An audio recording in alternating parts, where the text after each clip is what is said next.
Welcome back to our Port Chicago 50, Disaster, Mutiny, and the Fight for Civil Rights by Steve Sheinkin.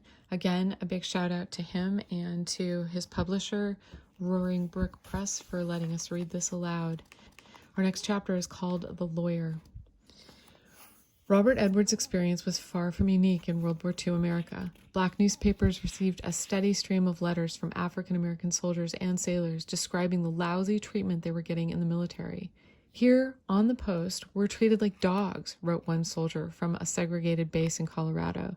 He described lining up outside the chow hall with other black soldiers and being ordered to wait while white men finished eating, and then being served cold leftovers. Another soldier wrote from an Alabama base where the movie theater had 5 seats reserved for colored. If more than 5 black men wanted to see the film, they were out of luck. At a base in Georgia, black soldiers were woken up at an hour before white soldiers to clean the toilets in the white barracks. At the Tuskegee Airfield in Alabama, the Army was training for the country's first group of African American fighter pilots. It was an important step forward, yet even there, black pilots were confronted with white and colored signs over the toilets. Segregation was even crueler in the towns near military bases, especially in the South. In a letter to Yank, a weekly newspaper written by American soldiers, Corporal Rupert Trimmingham described a scene that became famous as a symbol for hypocrisy of segregation in an army that was fighting for freedom around the world. Trimmingham was traveling to a new base with a group of black soldiers. Their train stopped in a small Louisiana town. The next train didn't leave until morning. The men walked into town and tried to buy a meal. Not a single restaurant would serve them. Finally, the lunchroom in the train station agreed to feed them, but only if they'd come around to the back entrance and eat, standing up in the kitchen. To Trimmingham, this was galling enough. Then came the bigger slap. About 24 German prisoners of war, guarded by 2 white American soldiers, entered the station. Trimmingham stood outside, watching in shock through the window. The enemy prisoners walked into the lunchroom, took tables, and were served right away. They ate and talked and laughed and smoked cigarettes. Are these men sworn enemies of this country? Why are they treated better than we are? Trimmingham challenged. If we are to die for our country, then why does the government allow such things to go on? This picture here is of Thurgood Marshall. That's the caption. No single lawyer could possibly handle the avalanche of abuses reported by African American soldiers and sailors, but Thurgood Marshall was willing to try. 6'2" and slim with a thin mustache, Marshall was the lead attorney for the National Association for the Advancement of Colored People, the NAACP, an important civil rights organization based in New York City. Founded in 1909, the NAACP was dedicated to the struggle for equal rights and opportunities for African Americans. At just 34, Thurgood Marshall was already known as one of the best civil rights lawyers in the country. When black servicemen needed help, Marshall was the man they turned to. I gave them someplace they could come, he later said. If it got real rough, I'd be there. The desk in Marshall's Manhattan office was cluttered with ever-growing piles of letters and articles describing stories like Trimmingham's and worse.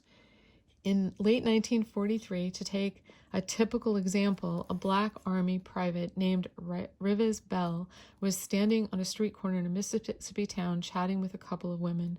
4 white civilians strode up. One pushed Bell. He ignored it and went on talking with the women. A second man shoved Bell, snarling, "Where do you get that uniform?" "From Uncle Sam," Bell said. "Take off that soldier suit." Bell refused. 2 of the men grabbed Bell and the others began punching and kicking him. The police drove up and stopped the fight.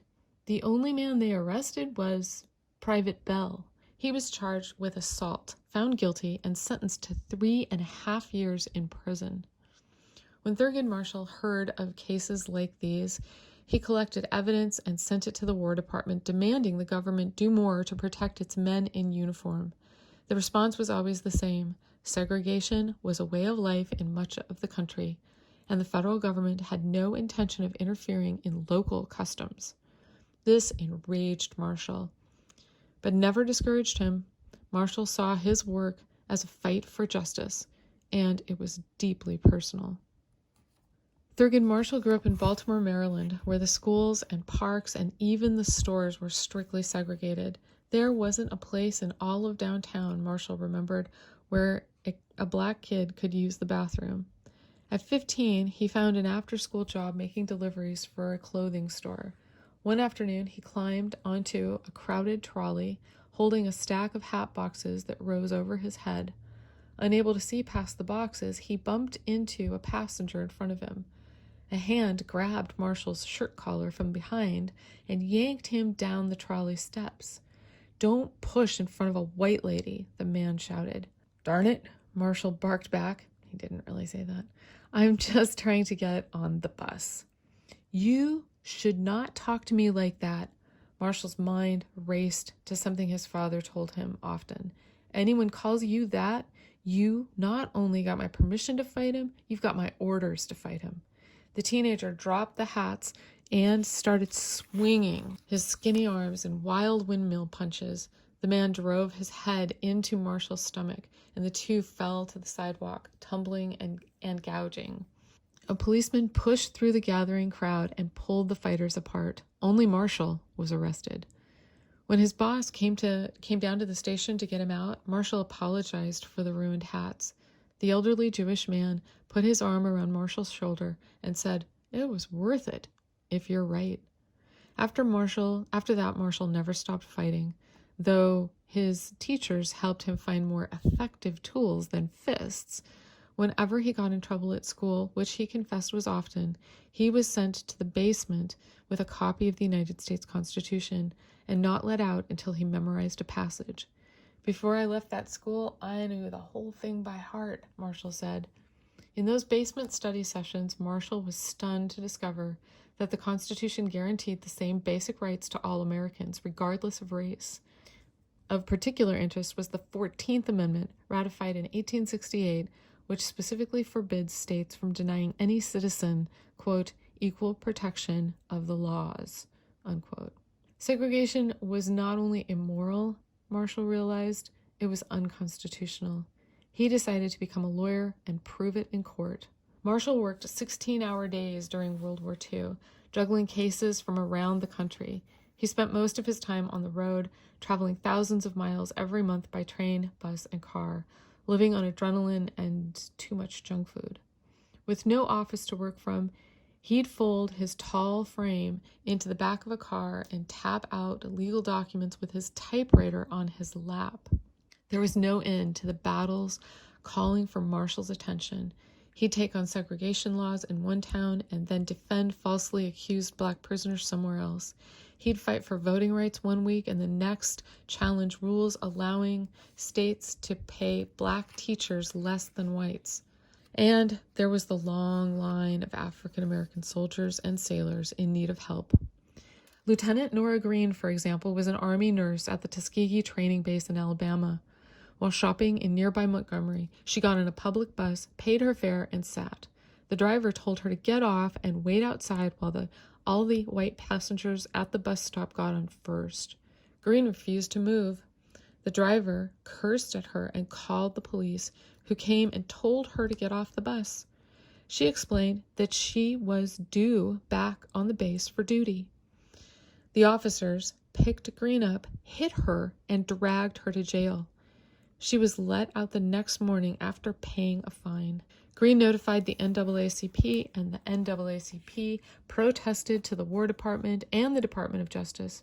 Rather than addressing the injustice, the government ordered Green to stop talking about the incident. There were many similar cases, and some turned truly violent. Private Edward Green boarded a bus near his Louisiana base and found a seat. The driver ordered Green to move back. He was sitting in a white-only row. Green told the driver he'd sooner get off the bus than change seats. The bus stopped. The men exchanged hostile words as the soldier got off. The driver followed Green down the street, pulled out a pistol, and killed him. The state declined to prosecute the driver. The Justice Department refused to investigate. The driver kept on driving his route with his murder weapon by his seat. Stories like this didn't make the pages of mainstream newspapers, but they were reported in black newspapers and all over the country, including Port Chicago. Black soldiers and sailors read the stories and wondered why the government was allowing such injustice to go unpunished. I hope you can realize the effect of the morale of the Negro soldiers, Marshall wrote to the Justice Department, protesting their lack of action in the Edward Green case. Although one of their members is killed without provocation, the same government for which they are fighting refuses to take any action whatsoever to prosecute the guilty party. Both civilian and military leaders hid behind the same old argument. Segregation was a fact of life, they said, and trying to force a change would upset white communities and white soldiers. The urgency of the war situation does not justify experimentation, explained one general. Marshall fought on, but he could feel the frustration and anger growing. Negro soldiers are tired of the treatment they are getting, reported a black army chaplain in 1944. It grows out of an un-American treatment which plagues his every day, while at the same time having to listen to loud voices telling him what a great honor it is to die for his country. Things are slowly coming to a head, warned a black sailor from the base in Virginia. All it needs is a little incident to light the fuse. And that incident is about to be coming up here. Catch you tomorrow on another episode of One Book Leads to Another.